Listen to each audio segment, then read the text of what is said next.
Au 4e congrès de CGLU Rabat 2013, l'innovation et le leadership dans la gestion locale sont au cœur du programme. Le coaching territorial, né et expérimenté au Maroc, est mis en avant. Démarche moderne qui accompagne sur le long terme les acteurs locaux, les mettent en connexion pour les aider à développer durablement un territoire rural ou urbain. Cette rencontre peaufine le concept de démocratie en mettant en avant la concertation, l'appropriation des enjeux du développement qui ne passent pas uniquement par des décisions de l'État central ou voire même de conseils locaux, régionaux, mais par la concertation permanente avec la population. Il y a des démocraties locales qui fonctionnent en dehors de l'Europe, l'Amérique du Nord ou l'Asie. Il y a des démocraties locales fortes. C'est important aussi parce que dans un moment où on entend parler de l'Afrique du Nord et Moyen-Orient que pour des événements parfois malheureux, on voit qu'au Maroc, il y a quand même un lieu de concertation, de dialogue, un lieu de paix et de sécurité.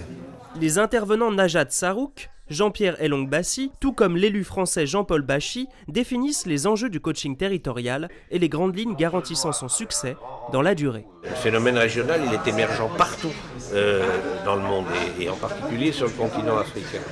La confrontation de nos problèmes, de nos projets, la manière dont on les résout, la manière dont on les finance, la manière dont se passent des problématiques très concrètes, comment on traite le problème de l'école, comment on résout les problèmes de traitement de recyclage des ordures ménagères, comment on travaille sur l'eau, l'assainissement, sur les marchés publics.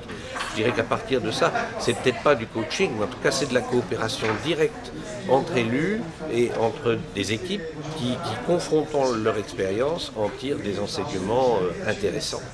Le coaching territorial a déjà fait ses preuves sur le terrain pour dynamiser les territoires. Partager les expériences de leadership de chacun est un pas de plus sur le chemin de la bonne gouvernance.